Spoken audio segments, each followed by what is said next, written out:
Welcome to Mindset Mastery Moments, the best growth mindset podcast recognized by Million Podcasts and ranked as a top mindset podcast by FeedSpot. We're proud to be in the top 1% on Listen Notes. Join Dr. Alisa Whyte as we explore powerful insights and strategies to elevate your mindset. Let's dive in.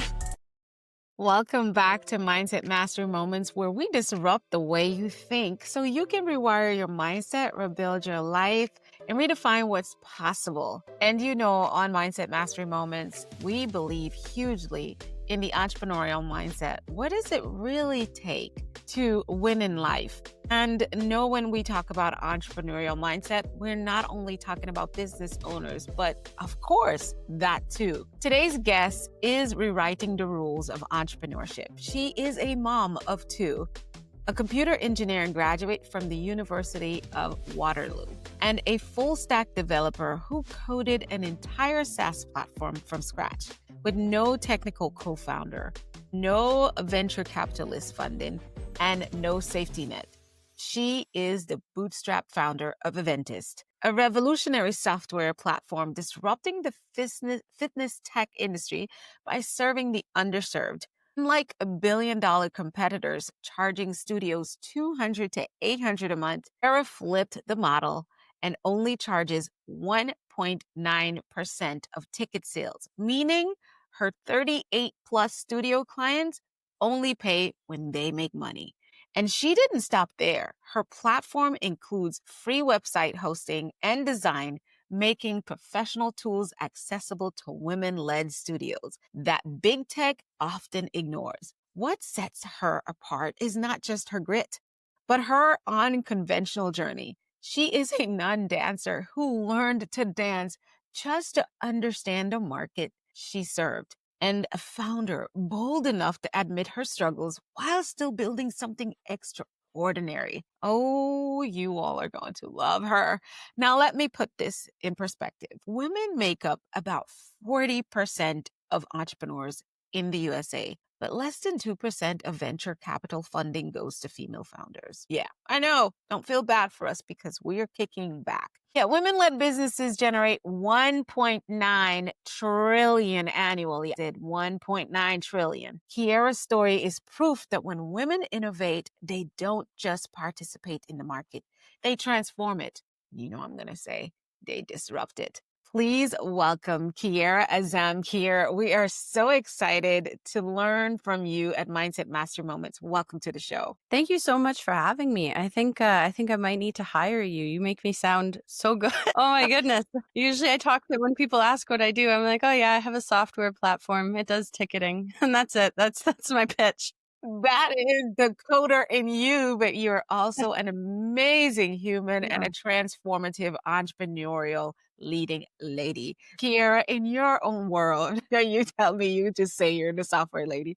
In your own words, who are you, what you do, and tell us exactly why you do it. Yeah, so I guess I'm a software developer mostly because of the ease of the job. So as an electrical engineer, which is what I was working as before switching to software, I briefly was an electrical engineer and it was long hours and they also pay you less. So my boss was saying, when I told him I was leaving to go to software, he was saying, you know, why are all of the good electrical engineers going? I'm like, well, they're offering me double the money for less hours. So like, I guess offer me more. I don't know. So I switched over to software and I really like it. It's kind of like Legos and puzzles for adults. I kind of look at all as engineering as that. You're problem solving, you're building stuff. It really is an art form, I find. Like there's physical art where you can see it, but then you can also make art in how cool you can build something, whether that's software or machines.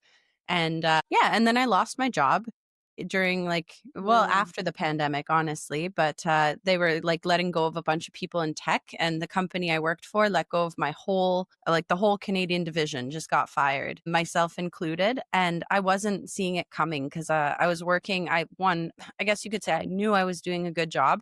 And I was also working on like crucial parts of the system. So in my mind, I'm like, well, they might let people go, but not me, because someone has to do my job, right? And then they let me go, and I was shocked, honestly. And then my friend asked me to go out for lunch, and she said, you know, I have this great app idea, which Usually app ideas aren't great and you have to listen to it. But in this case, it was a really good one. She said right now they're using gymnastic software or judging stuff on pen and paper when people go to dance competitions. And obviously, gymnastic software is not made for dance, so it doesn't work well. So she said, can you build something better or just something that works? To which I'm like, okay, well, like that's a really low bar.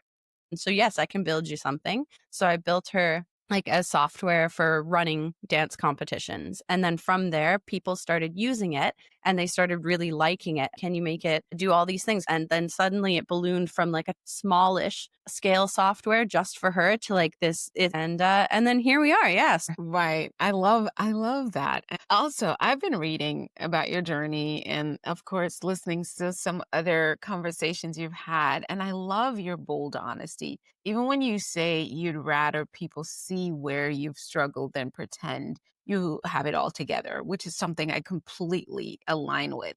Let's start there. Where does that level of realness truly comes from behind everything that you've been able to accomplish so far in your life? I think it comes from probably the people that I'm surrounded by. So I'm surrounded by a whole bunch of engineers, and there are some very, like, I guess you could say cocky engineers where they're very full Mm, of themselves, things like that.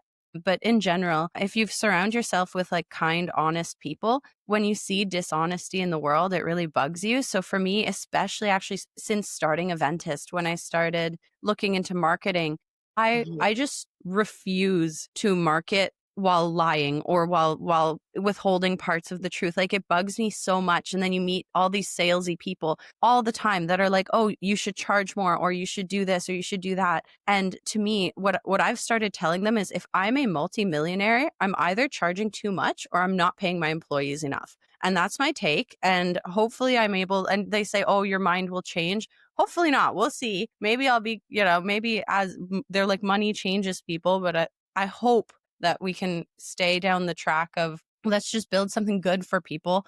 And, and also it's fun. I get to sit at home and make cool software that makes me happy. And I get to take my time. I get to choose what I build. So I kind of figure I'm living the dream.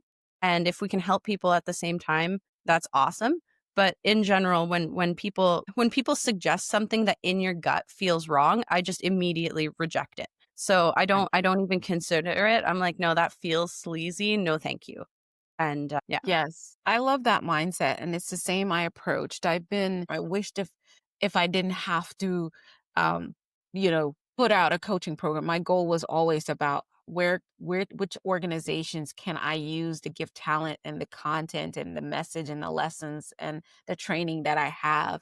Can I partner so that this can meet as many people? How many schools, how many colleges? That's always been my mindset, still is. So when you talk about that marketing that just tries to get rich quick, like every time you open up social media, are you a coach making less than 20,000 a month or less than 50,000? And I'm like, the more that's said, the more I'm like, there's gotta be a better way. And I guess for me, what I had to learn, like you, a better way for me, because my consciousness is how many people can I truly impact and influence that they know who they are, know their purpose, really truly heal from things that are setting them back as quickly as possible, move on and make impact, influence, and income. Also, I believe that income is not only in dollars.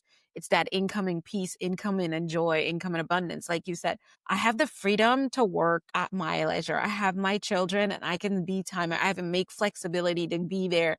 And what we have forgotten, I feel like we're talking about it more and more in the podcast here in season 3 as we get ready to launch the new episodes for season 3, is how we forget that as humans, our basic needs are food, clothing, shelter, to be interconnected, know that I'm seen, heard, and that I matter, and to leave something behind or to make a difference in the world and the community. No one ever says when they're young that I want to grow up and they don't just say, I want to be rich or make a multi-million dollars or have a nice car. They always say, I said, what do you want to be when you grow up? And they say, I want to be a teacher or I want to be a software developer. Why? So I can help people. And they talk about solving a problem, right? And very few people I've heard to say make a lot of money. And then I say, why do you want to make a lot of money? So I can help my mom get a new house. because the house we live in a little apartment, and I hear things, it's always to solve a problem for people. But the human heart and soul generally is just right where yours is. It's just that, like you said, like you've been told, people lose their way. And what I've heard from people who've made multi-million dollar platforms is and I've interviewed a lot of them in this show, is they've made so much money and it costs so much money to market and keep that going and so many hands that people did not know that they were literally broke, even though their business was generating millions of dollars. Yeah. And that cost them their sleep, their peace, some of their health, some of their relationships. And it's not because they were a business person, it's the nature of the beast. And so what they decided was to step away from that way of doing business to come back and help people understand that it starts with you and who you are, because when you make that money, who you are is what is multiplied, and the mess you're in is multiplied. And now you have a bigger thing to work on it in the later days. What do you have to say to all that, Kiara? So the first bit about happiness, I would say I agree wholeheartedly. It's really easy when you're running a business to put everything into it and put other things aside, but you kind of have to, like, you'll get bottlenecks in the business, whether it's like, oh, okay, we need better support, like we can't onboard this many people. So sure, you can come up with a plan to solve the problems, but in the meantime, it's very okay to say, you know what, we're just going to pause onboarding new people. And Right. sure, we might lose some people, but it's just not worth your happiness. Like nothing is worth time with your kids. Nothing is worth, even just time to relax. So it's kind of like you just kind of go slowly, grow slowly, and be okay that people will leave. Also be okay saying no to people when they have ridiculous requests. Like it's so easy early on to say yes to everything because you're like, oh, there might not be another customer after this. Okay, then there's no customer after that. But like you shouldn't be building something that you don't believe in or doing something that you don't believe in just for this one person.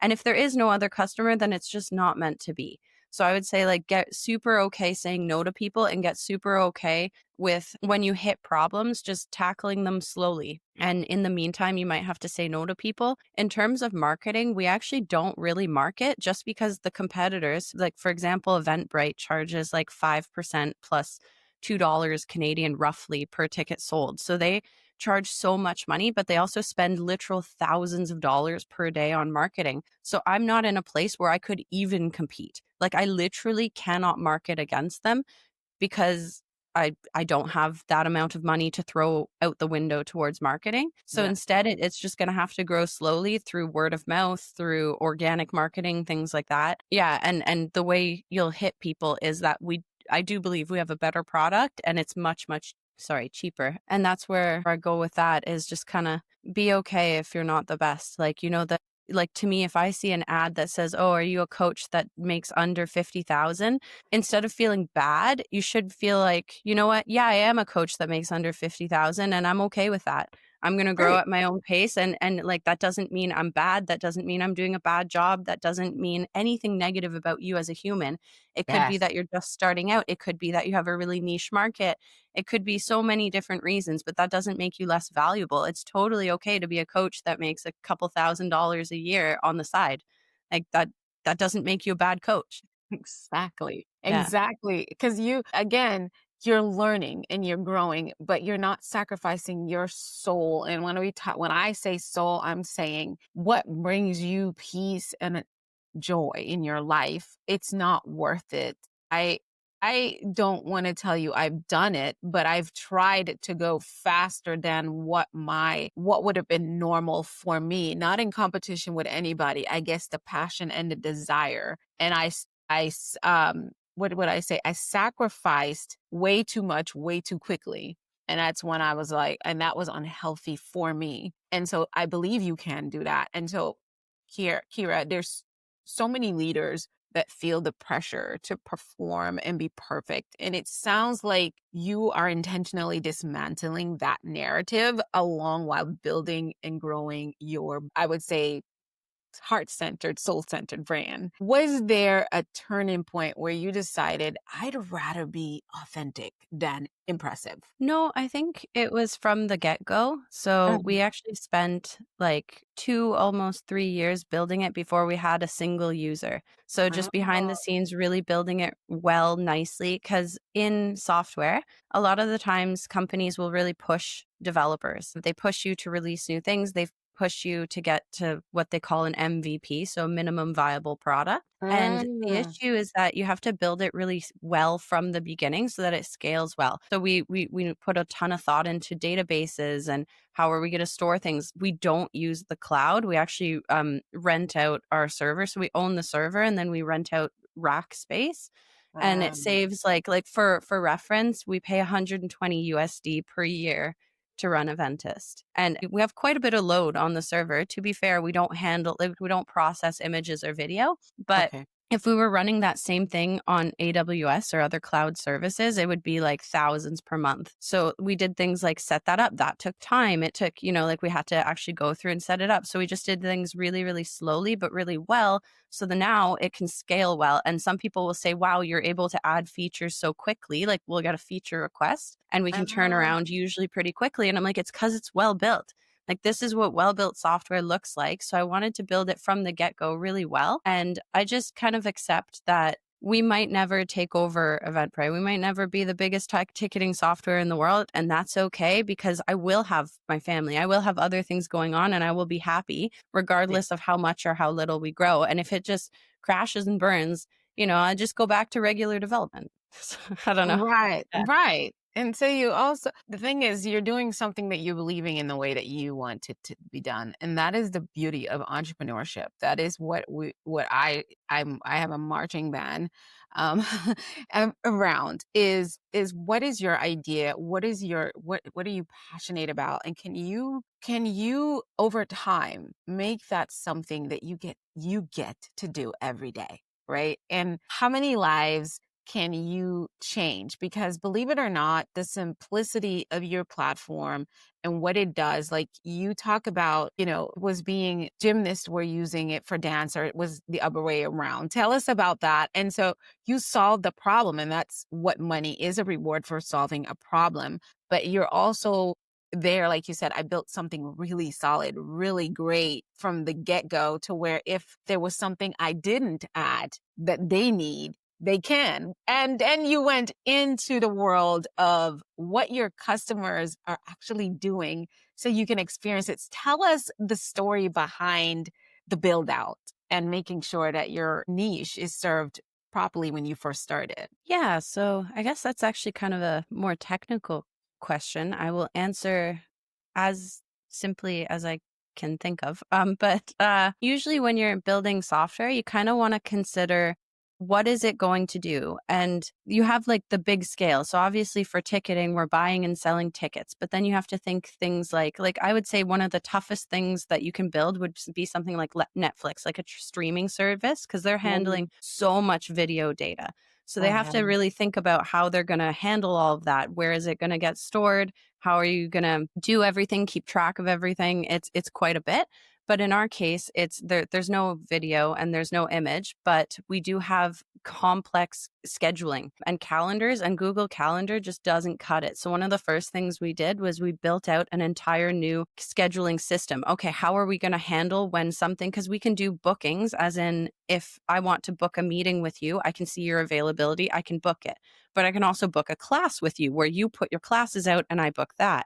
And you can also do competitions with judges, and you can assign judges to different rooms, and it gets everyone where they need to be. But inherently, that means we need to keep track of where everyone needs to be when, and it has to be done efficiently. And you also don't want to save anything. I want it to be so that if I drag and drop something, it saves initially right away. Yes. So you kind of consider all these, and then you want to look at technologies that will meet those needs. So what kind of database do you want to use? What kind of, languages and different like tech stacks that will suit that need. And that, I guess, I don't know, you kind of have to read up a little on that part, but look into the different pros and cons of everything and find a good system. And then what you're going to do is you're going to start building. And when you set up a database, it's kind of like you can think of it as, okay, we're going to store some stuff over here, some stuff over here, some stuff over here. And they're in little tables, is what they're called. So you have tables in your database, but eventually you're going to try to build something and it's going to get nasty in the sense of you're going to try to add in a feature and you're going to go, the tables don't, like I have one piece over here, one piece over here,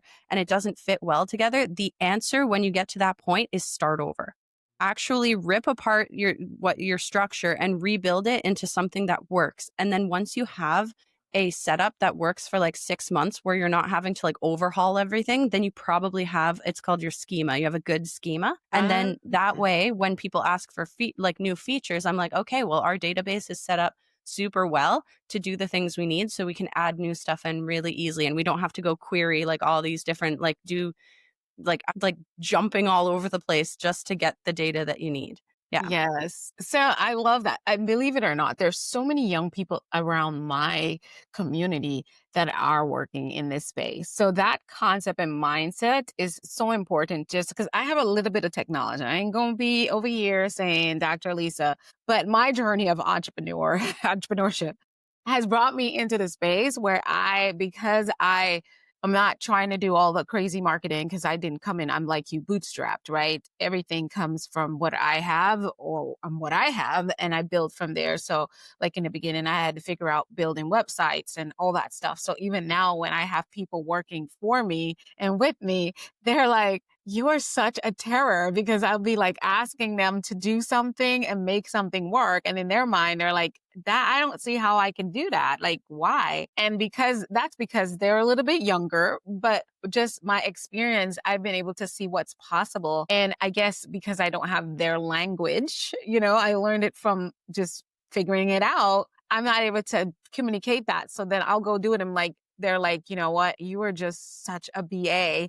You really just kick butt. How did you do that and do that so quickly? But I believe that language and the mindset is really big. The mindset, it was like, you're like, look, don't go back and try to keep making it better. Just dismantle, restart. Yeah. And I think a lot of people in general, and this is something that is equivalent into life. It is a life story that most of us are so afraid to start over. And I can definitely see in tech where people, like I outsourced a website a few weeks ago that I needed to be rebuilt. And I gave them very specific instructions about what I want and where I want it. They had their form to complete and things. And I said, do not make reference to my old website. Do not. And I knew by God's grace, I should have taken down that website.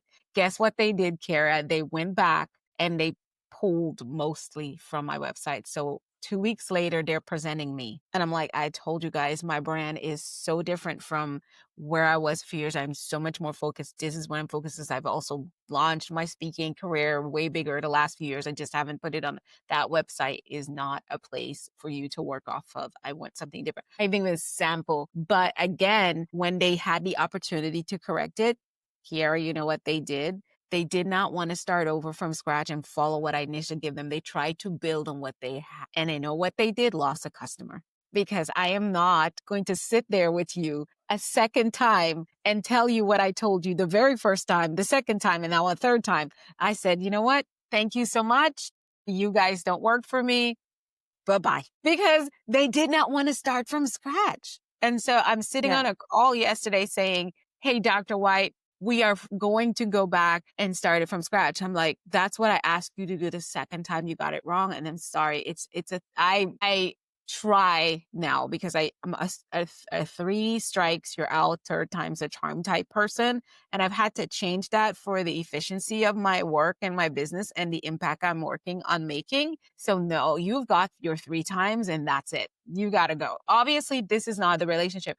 And I'm not mad. They're doing well. Trust me, it is a huge company that's actually doing well, but they're do well for people who probably are just starting out. And that's okay. And I told him, I was like, you're not going to get a bad review from me. I'm not going to go out there and I'm not going to give you a review, obviously, because you didn't, I'm not going to lie, but you don't get a bad review. It just wasn't a fit. Your way of building and doing is not a fit. Or maybe your tech, Yeah. the person wasn't good. And that's fine. But it's not a bad thing. It just Yeah. didn't work out, but they want my money on repeat because, the maintenance, the cloud Yeah. space, all that stuff. Again, that's the mindset that now, this person who's sitting in front of me, that's not the tech person who messed up, his job is sales. So he has to try to save that sale. And this is the stuff and the mindset that you are overcoming in your company. As I listen to you talk on other platforms, you're like, no, I'm not causing Eventbrite. Yeah, pretty much. I think it's because people think that we're bigger than we are. So people, when they're like, "Oh, how are you competing with them?" I'm like, "I don't think you realize they're like thousands of times bigger than us." Like, I don't think they care. I don't think they know we exist. But maybe one day, yeah, we'll see. But yeah, I think it's because we see the greatness behind the platform and we see the greatness in you and your mindset as an entrepreneur, as a creator. We know, here, I'm telling you, we know that it's only a matter of time, right? hopefully, When we listen to Starbucks, and I tell people, do not, and this is the biggest thing. I just did an entrepreneurial challenge. And my thing to anyone who's taking it is remember, it's always where you start and you stay consistent and you grow consistently and you expand consistently over time, what that looks like for you. And, Mr. Schwartz or Schultz, I think his name is, that started Starbucks. He did not know he was going to have Starbucks. He only started off by selling coffee grinding products and coffee beans. And today we have Starbucks, right? So if I didn't read that, I would never know that's what he started and that he did not at that time even have Starbucks in his peripheral or in his future. He didn't think or see it, right? But he grew because he was consistently selling in a small space and providing service to a small group of people in a small neighborhood. Same thing with Oprah Winfrey. She just wanted to be a journalist and stepped in the space. And today it's the Oprah Winfrey Network, right? So I feel like we can see it because the clarity and the consistency and the quality is unmatched in what you're doing. And so the ethics is also there. And that's for sustainable growth because I actually was an Eventbrite person. And about 2 years ago, I switched to, what was it? Ticket Taylor, right? And they're a much smaller company and their fees are much smaller. And for me mostly I run on a nonprofit type, what I'm doing a lot of free, big webinars and stuff across the globe. And I'm charging people who can afford me, but I'm also serving people who can't. So those tickets are free. So when Eventbrite is like, oh yeah, you got to pay me that much money to even use the platform, I'm like, sure, that works, but that doesn't work for me. So I went to Ticket Tailor and I told every company across the globe. And so anyone who was doing free events was able to get that space for free. But then when they were doing ticketed events, they pay way less than what you would pay Eventbrite.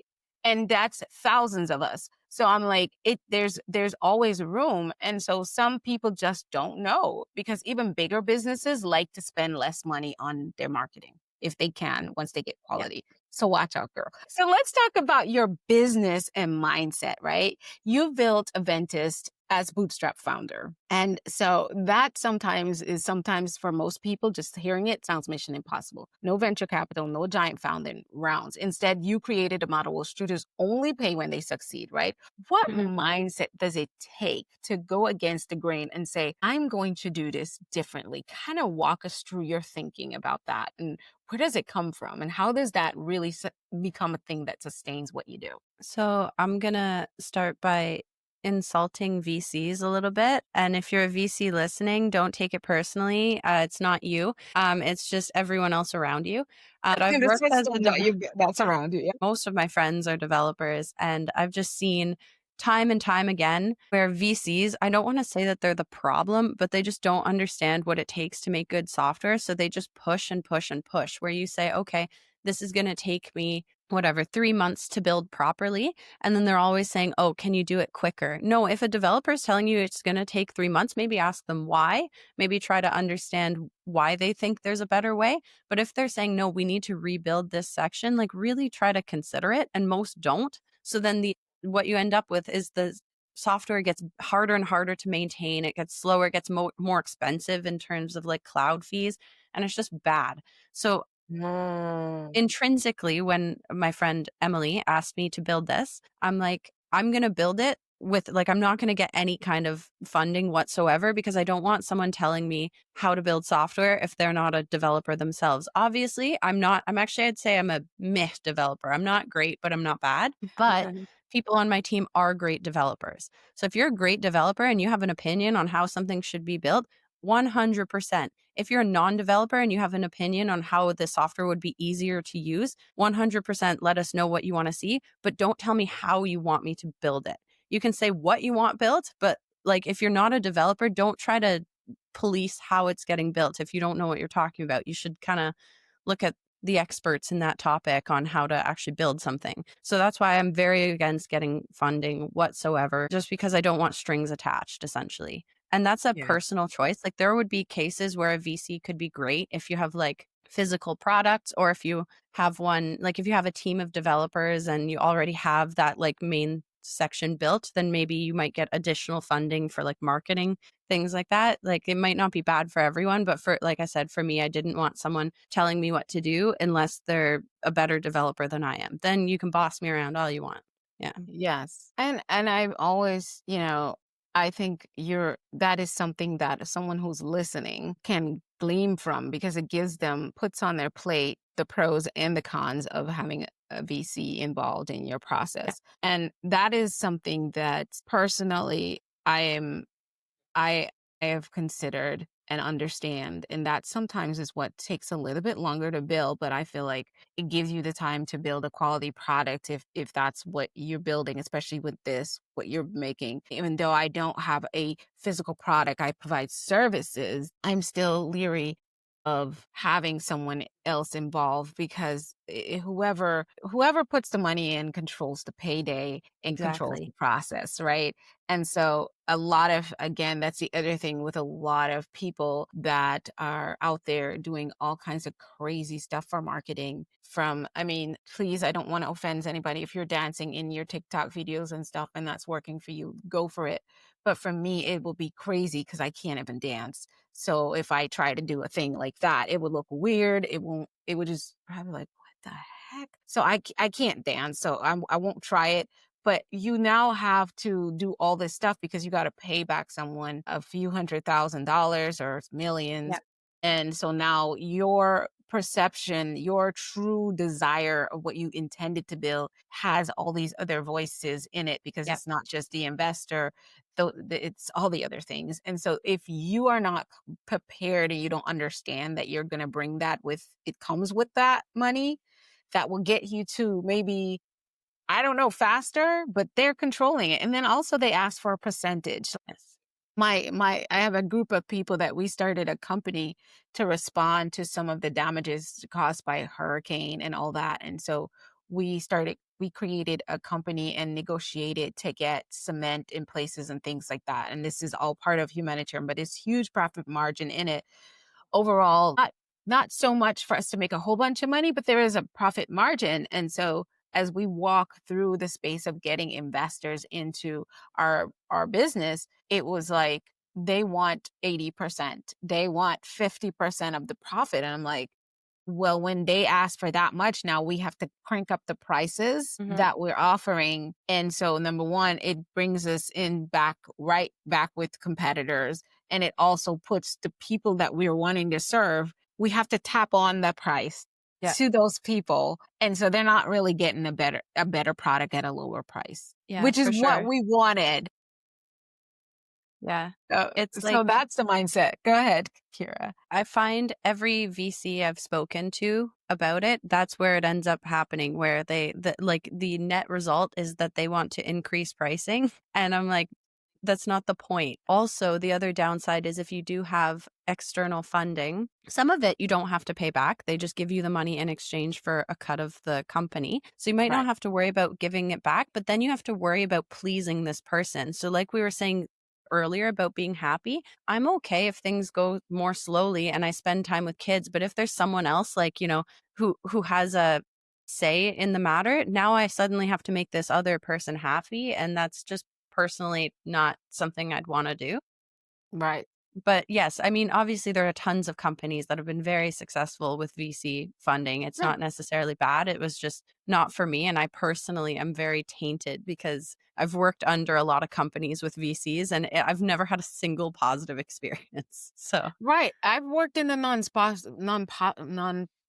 space for so long with huge companies. And the thing as a middle manager and somewhat of a senior manager is always, and our partners and our funders, it's like, so you guys are out here saying we're serving the population's most vulnerable. But this process, this way of doing it does not meet these people, and it does not meet what we say we're here for. And the only thing we get to think about is our funders and our partners. Yes, because they're the hand that rock the cradle. They're the ones who put in the money. And I understand it, but I guess I don't understand it. But here's what that second understand means. It does not really, it's outside of my value system, right? yes. So these And are things, yeah, go ahead. I was just going to say this was actually advice that my mom gave me when I had a kid, and I've just found it applies to everything. It's like Uh-huh. the best advice. And she just said, there's many ways to do the right thing. So don't worry about what other people are doing. Find what's right for you and do it. And in this case, she was talking about kids. She's like, all of your friends, they all turned out okay. And they were all raised very differently, but they turned out okay. So Yes, clearly, there's many ways to do the right thing. So when someone is telling you how they do things, don't think of it as, that's oh, the that right like I way. should do this or that, XYZ. Just think about, oh, they're telling me what's right for them. And then Right. consider whether that might be right for you. And if it's not, don't feel bad about it because there's so many ways to do the right thing. Yeah. That is life-changing advice. And as an entrepreneur, that's the thing that you're up against every step of the way. Whether you're making products, you're making cookies, you're providing a service, that will be a guiding light. And that's what this conversation really is about. And I couldn't wait to talk with you, Kiara. And I'm saying that what I was taught, they give it to me in the Caribbean. There's many ways to skin a cat. Right. I mean, that's the American way of saying, but we say that they say in Caribbean, there's many ways of choking a dog. I'm like, we don't want to skin a cat. We don't want to choke a dog. But what they were trying to tell us is what your mom told you is there's so many ways to get to things and understand this is the way. I think one of the first things I've like 2025 has been my year of understanding that's good for you. This is good for me. Like truly getting Exactly. it and being an observer and being in curiosity about what's Mhm. working. What we're doing is putting on your plate and let you know, look for all the information, weigh the pros and cons up against your value systems, your beliefs, your wants, needs, and desires. And once you stay true to that as your North Star, you're not going to drown in this process of being an entrepreneur. Can we agree For that's sure. what we're doing? Yeah. Yeah, I would say 100%. And like in terms of right and wrong, in entrepreneurship, you can make wrong decisions or decisions that lose money, things like that. But then I would very much look at it in the sense of when you do make a wrong decision, at the time you made the best decision with the information you had. So it was right at the time and you can't go back.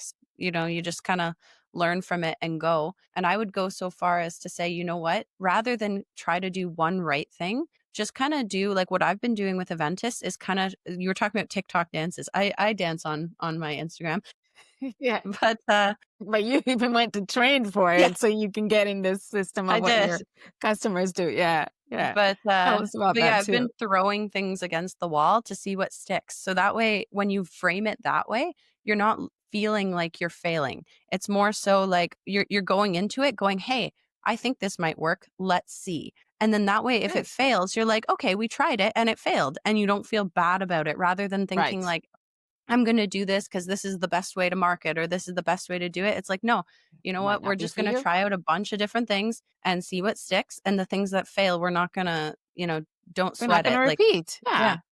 But the learning is in the doing. And that's Yeah. the whole thing about entrepreneurship. And I honestly don't know that I would even call it throwing it against the wall, because you're not. You're really intentional about what you're doing, but it might not bring the best results. And so once There you was some stuff that I threw against the wall that fell off. but you learn that truly. And I feel like that's the bread and butter of entrepreneurial mindset, is like, I'm willing to try things and even throw things. And it didn't stick. Misfire. I don't call it a Well, mistake. I call it a misfire. And I'm like, oh, well, we that didn't lost work. about a third of our followers because of a single post. It was so bad because most of our followers are Latin American dancers. Because again, it started in the dance space, and it didn't occur to me, they're highly Catholic or Christian. And there's this one guy in Waterloo who very much looks a little bit like Jesus. And we made a Mambo Jesus post where he's like a salsa Jesus, and it upset so many people. And they all left. And I was like, well, I guess we'll leave it up now. All the people who didn't like it are gone. So it is what Yeah, it it is. couldn't be offensive anymore. They're gone. And Yeah. that's the stuff you never know. Like, I'm pretty sure that there sometimes people are just not happy about what I say on the podcast because they thought of me of one way. Like, I know I've lost followers on my social media because on my podcast, what I talk about doesn't seem so Christian-y enough. And so they're not happy with where my brand is. And I'm like, this has always been me. You just don't know me. You had a perception of who you think I am. On the podcast, you get a little bit more into me because I'm here talking to people for an hour. You're going to hear my ideas. And honestly, those who matter don't mind, and those who mind don't matter. I'm not Yeah. mad. I'm just like, okay, find your tribe, find your people. I'm living my life on my terms and in my authenticity, and I'm not perfect. I'm growing. So I can have this opinion today, and tomorrow I'm like, you know what? I'm not even going to say I was wrong about it. I'm going to be like, well, my opinion changed and here's where I'm going. But that's just part of the business. But yeah, we tried different things and they don't stick. Like for me, what was I doing before? Like I had Fulfillment Fridays where I used to talk for about 15, 20 minutes Friday and posted all of my social media. That was not doing anything. No one was listening to me. I was boring. I was talking. It's a monologue. It's cute. I looked cute, but you weren't getting this side of me where I'm so real. And so when I started the podcast, I'm like, what do you mean I'm a top 1%? It's only me talking. What is a top 1%? You know what I'm saying? Like who are these people who want to hear me talk for 20 minutes? Like I didn't think so many people would be fine with it, but that's what stuck. And here I am. I get to meet amazing people from around the world every week, several of you, and I'm growing and the audience is growing and we're all growing together. Again, you never know what's going to work. Like I didn't think the podcast was going to be a big hit. I knew it was going to do something. I hoped that one person every week would get a transformation, would get a shift from it. That was my goal. Like one person would reach out and let me know, hey, this really helped me. And the stories are so remarkable and the growth is so remarkable. So yeah, it's bigger than what I thought, but it worked. That's entrepreneurship. Here's the thing, Kiara, you are doing all this and you're raising 2 kids. That's no small feat. How did you learn to make your life efficient so you could actually still have time for them? Oh my goodness. I'm going to write a book about this one day. And you should, and come back and let us talk about it. Yeah. Not many people ask me about my kids, honestly. Okay, so the first thing I do is I own all black socks and they all own black socks. So you never have to match a sock. And if you lose a sock, it doesn't matter because they're all the same. So you just throw them in a bucket and that saves time. The next one I do is I own all solid color tops and bottoms so that it'll match. And then I don't fold it because most clothes nowadays don't need to be ironed. Like they're not going to wrinkle. Yes. I just have a bucket on the floor for like my shirts, my pants, the kids' shirts, their pants.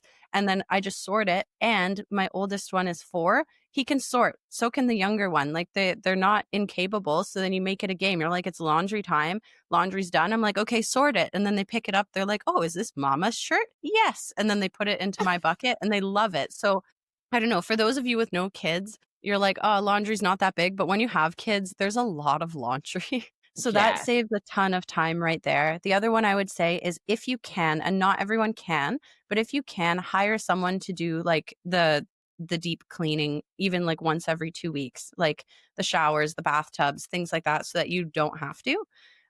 That saves a ton of time. And then the third one that I do is I cook with them. So that way they're not off doing something else. They're cooking with me. And both And of you're them from spending it's the quality time they could time. walk, I just let them burn themselves and then they never do it again. Cause everyone's like, oh, I'm worried they're going to cut themselves. I'm like, then let them cut themselves. I give them a knife, they cut themselves and I'm like, the knife is sharp. And they're like, okay. And then they cut themselves and I'm like, yep, the knife is sharp. And then they never do it again. So rather than constantly being worried, and same thing with burn. I'm like, the pan is hot. And then they touch it. And I'm like, yep, the pan is hot.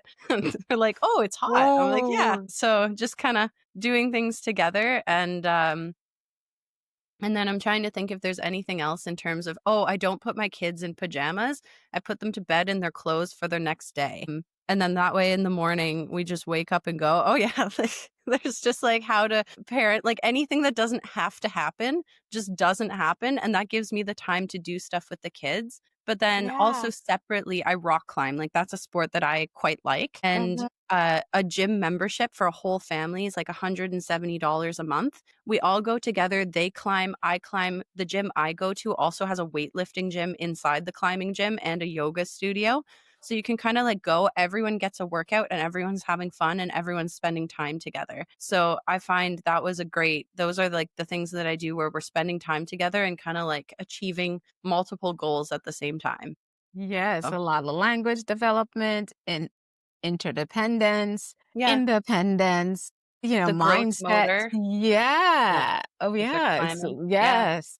All these So, things are included in that part. Such a brilliant, you're absolutely right. There is a whole book inside of you for the for feminine efficient entrepreneur. parenting. Yes, for vision parent, when I bootstrapped your business. I Yeah. don't know. My creative brain is going to how many ways this can go. And I'm like, I do want to have for in season 3 here to record a series for women who are entrepreneurs, the ones who are single and navigating dating, and then the entrepreneurial woman who's working, navigating being a mother and Yeah. or a mother and a wife, and just have these different breakouts of women powerhouse entrepreneur for Women's History Month, March, and have this whole thing set up. So you got to come back. Okay. I'm going to give you plenty of time so you can come back and we'll do it. We'll have like a panel and all these tips and stuff are coming, but you should write that book and make that a part of the work Oh, because that's I the was thing. joking, but I No, might make I'm maybe just like a checklist yeah, of like, I'm here's the behind you. things you can do. Yeah. It's a conversation because that's the magic behind what you're able to do. There's so many women out there who don't have the confidence and they have all this limiting beliefs of how am I going to ever get time to code anything? I got these 2 kids. How am Yeah. I going to be able to do that? I got 2 kids, a husband. I got 4 kids and a husband, and I got this job. This conference, I realized there's a whole niche of people who want to do more and get to doing the things that they Yeah. actually love, but the limiting beliefs, there's so much. And so Yeah. when they see that you've done it, Kiara, it's exactly what they Yeah. needed to get the Well, permission. And then you have a how to.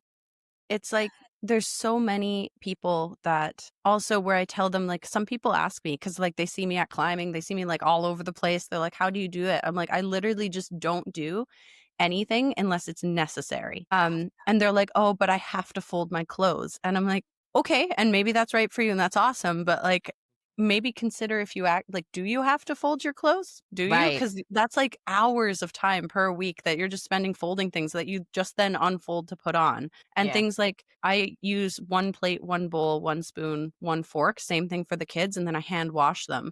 Cause Yes, then, I have one. and 1 pot. And then you never get like behind on dishes. Cause Right. if you like make a rule of it, then every time you have to eat, if your bowl is dirty, you got to go clean it. And you And taught then, the kids how yeah. to do the same too, right? So I'm sure they can, the No, like 4-year-old is like, they well, yet, tried, not but yet, I wash their stuff for because them they're because not then doing it clean yet. they're like, it's clean. I'm like, that is not, you're But incorrect. by the time he's 6 or 7, Yeah. he's got it. I remember us doing that with my niece and nephew, and I would be like, my Yeah. God. But you know what? We let them do it, and then we went and redid it.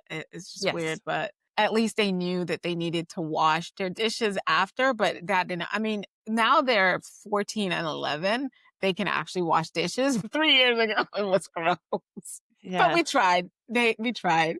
So you just hit something so, so powerful. One of the other things that you talk about, and you open very clear about this, not fearing failure, not letting rejection define you. And I think our listeners need to hear this. How do you keep going when no one comes, or when something does not work the first time? Like we were talking about, you said you're throwing stuff and it just didn't work, but you're not afraid to keep going. How do you keep that? What's that mindset? Yeah, so in general, I look at rejection or failure is not a bad thing. They actually did a study. I don't know if you've heard this one, but they had two groups doing pottery. And the first group, they said, I want you to make the best pot possible. And the second group, they said, I want you to make as many as possible. And in the group where they made as many as possible had the best pot. So these other people were trying to make this one perfect pot, and the other group had a bunch of other ones that just happened to be like they ended up making so many pots that they just got really good at making pots, so you can kind of look at all those bad pots as failures, but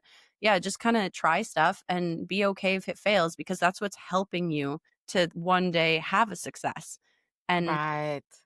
there's a little cartoon somewhere on the internet called What Step Have I Reached Today? And basically the steps to learning something new is can't do it. I want to do it. How do I do it? I'm doing it. It's done. So if something feels Oh, scary, any new thing, yeah, no, like every human is born with no knowledge, right? Like you're born yeah. like a wrinkly red angry raisin, and then you grow from there. So like if you want to learn something new, just do it. Just start, okay, I want to learn this. What would that look like for me? How am I going to Yeah. find the time? And then you just do it. And eventually it'll be Mm. done. And through that, you will have failures, but that's the only way that you can achieve success. Otherwise, you're just going to stay where you are forever. Yeah. I love it. You got it. I'm gonna shoot you a message to send me that video so I can see it. I'm pretty sure I'm all into it. Oh, Wow. the cartoon?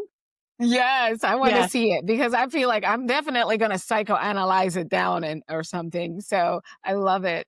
So you just hit something so powerful, and that for me, that's true self-confidence. I'd love to hear your take. What does true self-confidence mean to you, and how do you cultivate it while you're also admitting you're still a work in progress? How do you Yeah. maintain that self-confidence and still make progress at the same time? I think the best analogy is actually for like physical appearance, because everyone can relate to it. So when it comes to confidence, you don't have to believe that you're the most beautiful person in the room to feel confident. You just have to believe that your presence in the room is more valuable than what you look like. That's all you need to believe to feel Ooh. confident in a room, is just to believe that you have value there. And that can translate to other skills as well. Like you can have value in so many different ways. So if you're there, your value can be learning from someone else. Your value can be asking questions. Your value can be, like in this case, I guess I would be like the person giving knowledge to your listeners. I don't know. So like I'm providing value in that way, but everyone has value. So it's just about finding that value. And then you go into the room knowing that that's your value. So I would say lack of confidence goes in when you're going into a room. So if you're going into a room full of really rich people and you're not rich and you feel not confident, you're Yeah. probably thinking, wow, I'm so much like you're just thinking about how much less you are compared to them. Yes. Whereas you can go, yeah, you know what? I have less money, but I'm going to ask questions. I'm going to try to make them smile. I'm going to do these other things. And then you go in with that knowledge that, yeah, I am less than them in these ways. That doesn't mean I'm a lesser person overall. And then you just kind of know your value in that room. And then you can feel confident in that. You don't have to be the best at, and no one's the best at anything. Just like No accept one. that. Everyone sucks at Yes. everything. And there's always someone who's going to do it way better and faster, and they're going to be cuter while they're doing it, all that other Yeah, stuff. If you're counting, there is. We're just exactly. going to let you know. You'll find them. If you're looking for, I'm the best looking or whatever, you're going to have a million reasons to think you're not. So just Yeah. don't even worry about it from now. Well, I love, especially with that's great. appearance. It's very, very appearance is very subjective too. So it's just kinda just accept that your value in a room, you're valuable just being there, and your appearance is secondary, tertiary. It's To the kind of reason. irrelevant. Yeah. Yes, to your it really is. It really is subjective because things change so quickly in gravity. Do that a Yeah. lot of stuff. I look at and listen to some people and I look at them on the internet. I'm like, there's going to be a whole lot of Botox because, and still gravity is going to have its way with you. I just wonder what are they going to be when they grow up? How are they going to feel about themselves when they don't have this to go with, Yeah. like this stuff, like that's something I always wonder. I'm always curious about. Let's go to Flip the Script. It's where we ask our guests to tell us about a time when you flipped your own script of your mindset and what shift completely and how did it change the game for you? When we started doing competitions, I figured, you know what, I'm going to attend competitions and compete in them to see what the experience is like. And that way I can kind of build software well. Because I know at that point, it's one thing to hear we struggle with XYZ. It's another thing to live through XYZ and see how poor the system is. So I attended a salsa competition and I trained, and now I'm attending an arm wrestling competition that we're hosting in November. And so it's just kind of as new sports want us to use them. And then after that, it's competitive jump rope next year. So I just go through and I've been learning new sports and posting it. And that's where I guess it really helps with the failure. It helps with the feeling confident in the level that you're at. Like I came dead last in the dance competition. I'm going to come dead last in arm wrestling. I hope I don't break an arm. And it's just going to be, do your best. And then that way you're kind of like, one, people like it for engagement. That's, if I'd be lying if I said I'm doing it for like other reasons, sure. But mostly it's for the engagement. They like seeing me try, like as a software developer, learning new things. That's kind of like the trope, I guess. Yeah. And then, but in terms of like flipping things around, it gives you like, you get to learn new things, which has been really fun. You get to show people that you can learn new things, and I'm posting it online. So like if I can learn a new thing that I suck at and post it, you can do it privately in your home. And hopefully, that's where we're I don't know Growing. what to call it really. Yeah, because you learn so much when you put yourself in an uncomfortable position. And it's the biggest thing is you learn so much about yourself and that you really, it's like, why did I never think, and then you start to also see people differently. You get to connect with new people. There's just so much when you put yourself in it on, because I feel like life happens outside your comfort zone. Yeah. And I think honestly, one of the great things, the dancers were so kind. And I was going to this competition and you have all these different studios there and they will like cheer for their own studio. And at that point, because I competed like later in the competition, they had all met me at the booth. They had all chatted with me. They all knew I was competing. I came dead last and everyone in the room was cheering for me. And it was so nice. It was so nice and they were so kind. Even though I came last, they were so kind. And yeah, it was really cool to see that I think they really liked that I was learning their sport. I'm not just building software for them, like I'm in it with them. And we'll see if the same is true for arm wrestling, but I think it would be, like especially not to like go into stereotypes, but a lot of the women that arm wrestle have like, like the biker jackets and the tattoos and stuff. So I'm going to be this like little developer girl going into arm wrestle. So I'm hopeful that they'll be supportive, but what are you doing? I'm like, okay, let's protect her.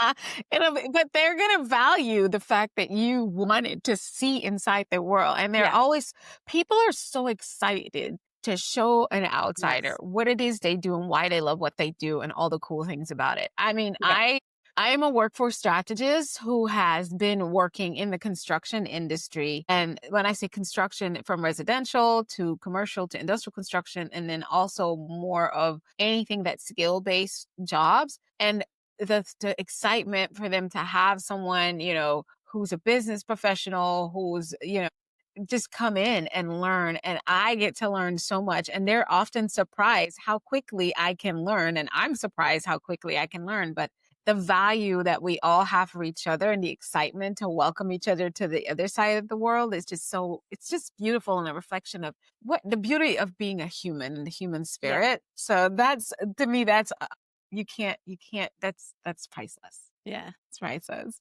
So we have to ask, Kiara, what does success mean to you now beyond revenue and, of course, milestones? Success to me, this is like everyone says it, but I think success is whatever makes you happy. Like you only have one life on earth. So you might as well find what makes you happy, and that can be anything. I think money helps be happy. Like they've done studies on that. If you're dirt poor, money is going to help increase happiness because You don't have to worry about buying food. You don't have to worry about rent, things like that. But after a certain point, it doesn't significantly increase happiness. So what that means is if you have all of your base needs covered, you should find what makes you happy outside of making money. So look at, if you don't like your job, what kind of job could I have where I would be happier and still make enough money? Things like that. Family activities. I'm a big fan of do one fun thing every day. So whether that's like what for me, it can be, oh, I'm going to go rock climbing. I have one day where I just have a bath after the kids go to bed.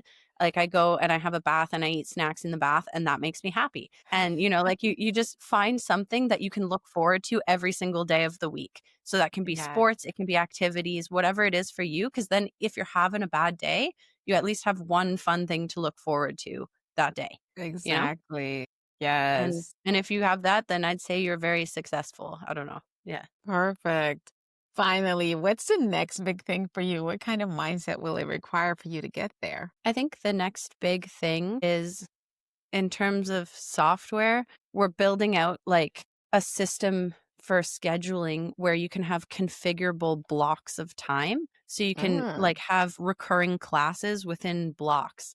And then what that would allow is studio owners would be able to run their regular classes, summer camps, March break camps, things like that, all concurrently. And they can just like easily add blocks, but it's not an easy ad. So we've been working on it for a little bit, and maybe like another month, and then we'll have it launched. And that's like pretty big. I'm pretty hyped for it. Yeah. Exactly. Well, congratulations on that. So what kind of Thank you. mindset do you think you're going to need to ensure that you get that launch and launch it the way you wanted to? How did you see yourself getting from the idea all the way out to the end where so many people are Yeah. just grasping and gleaming to it? So I think it comes down to, like I said, take your time and think about things. So we were getting people where they were asking, hey, can you do camps through the system? Where I say, like, yeah, you can, but you have to like set up this whole other thing. And then you're just doing it for like 1 week of camp. So it's a lot of setup for 1 week of camp. And then also your checkout is then like not nice, like it's you end up with like one checkout for March break and one for the rest of the stuff. And I just want one unified checkout. Like all students can just go to one place to book the things that they need. So then we got to thinking, okay, well, how can we do this? Like here are all the requests we have coming in, or the frustrations. What can we do? Like what's a design that we can have to make it super clear and easy for the user that they can just set up arbitrary stuff. And to me, I like arbitrary a lot. I like drag and drop a lot on the front end, where you can just drag and drop things into a calendar, move them around. But rather than have like a separate camp section where you can like add in camps, I like the idea of just having the ability to arbitrarily add whatever you want and denote how long you want it to go. Do you want it to be 1 week, 10 weeks if it's the summer, or do you want it to be ongoing indefinitely? And then within that block, you can like schedule the things that you want people to purchase. So that's where we kind of added on, and we have like a nice like interface for that. But I think that kind of goes with any kind of problem for like technical. Rather than look at it as one problem, I want to find one solution. I kind of group the problems into similar areas, like, oh, people are struggling with all of these similar things. Can we find a solution that will tackle these and just make it easier for everyone? And I think too many software companies do the opposite, where they're like, okay, we need to add in support for March break camps. And it's like, yes, but is there a way to do it where you're not just making like a tiny little change for everything? Because now they have to go to all these different places to add in stuff. You want it to be in one central place. One Yeah, central place. It's the how can exactly. I call it the how can I mindset. Instead of shutting it down or shutting it out or just dropping it in, how can I make this? And that's really being solution oriented. I love Yeah. that. I love that. And I think it's applicable to everything in life before you do it. I love it. I just love your mindset. And you also, I'm holding on to the one. We were just talking about this last night is it necessary? I don't do things that are not necessary. You were taught to do a bunch of things and that certain things have to be a certain way to be a certain way. And a lot of those are not really holding true No, in your current you life. can That's why save life so is much not working for time. you. Yeah, life No. is not working for you. Exactly. My goodness. So, Kiara, we're at Mindset Bites to Go, where I step away from the microphone and the camera, and you have about 90 seconds to share, a mindset trick, hack, or something you can leave our listeners and viewers with that you would want them to take away from you, regardless of what after the show is over. Here you go. Yeah, so the biggest tip that I would have for you guys is I really think everyone should go out and actively try to fail. So what that means is once a week, go try a new activity, try a new skill, and actively don't like try to fail. Obviously do your best at it, but try something that you think you're going to fail at. And then one step further, go tell your friends and family about it. Because over time, what this will do is it'll desensitize you to failure. So the first time might be really scary. Let's say you're going to go try playing volleyball and you suck and you've never played. You go, you play. And then after you fail, you're going to feel really bad the first time and you're not going to want to go back. But go tell your friends and family about it. You know, they'll either give you encouraging words or whatever, just talk about it because that helps. And then the next week, go back or try something new. And over time, you just stop caring when you fail. And that really helps you because as we discussed before, you have to fail a lot to get to success. And you have to always be open to the idea that what you're doing currently is not the best way. So that means that right now, if someone came up to me and said, hey, you're doing XYZ poorly in your software, I would listen and I'd be open to the idea that what I've done right now is, I guess you could consider a failure and I'd be willing to fix it. And I'm not going to feel emotionally bad about it because it's the best CEOs don't feel emotionally attached too much to their companies. So it's about becoming emotionally dissociated from failure. Yeah. Hey, that was awesome. That is great, great, great advice. So, Kiara, everyone's wanting to know, how do they connect with you and learn more about Eventist? Where do we connect? What's your favorite way? And I know that you also have a freebie that you're offering to our listeners and viewers. So tell us all about it. Yeah, so the best place to reach me would be on Instagram, eventist.ca, eventist.ca. That's the same as our website. So if you want to go to our website, it's also eventist.ca. And then on there, if you message me the word mindset, I will set you guys up with 6 months of free use on the ticketing software up to 10,000 tickets. So if you're running like let's say you run Burning Man, I'm sorry, we can't just run Burning Man for you for free. But you know, if you're running like a reasonable event for 6 months or a studio, whatever it is, you'll get 6 months free. And that includes we have free help sessions whenever you want. So we actually help you set up everything. Eventist.ca/onboarding help, onboarding-help. You can go anytime, book a call with us, and we will hop on the call to walk you through whatever you're stuck with. And then separately from that, we have a marketing suite, which I have mentioned. I'm very open about it. It is a white label of Go High Level that we're integrated with. But if you're looking for Go High Level for a cheaper monthly price, it's $49 a month, and we give you 3 months free through Eventist. If you're interested, just message the word mindset. And then if you're using it for the ticketing and the marketing, we are integrated. So our data passes back and forth between the two. So you can use both simultaneously. Yep. Wow. That is so huge. That is the Go High Level conversation alone when you get all the great things that she's creative and she put that in there. I better tell your friends and tell your mama to get in here because I have Go High Level and it costs me a whole lot more. So if you have an opportunity, and it's a really great tool, I still, after a year and a half, I don't think I've even scratched the surface. I have I have an assistant that works specifically with my Go High Level, and I told her to take it slow with me. Just let me tell her what I want to do all the tech stuff and not tell me all that I can do yet. I'm not ready because it's a lot. So that's exciting that you add that in to your platform because it's a really great combo. People asked me to build marketing stuff for one of the bigger competitions that we run. And I'll only build something if I think I can build it better than what exists. But Go High Level is pretty good. So instead, we just pay a massive monthly amount to be able to give away cheaper sub accounts to people. Yeah.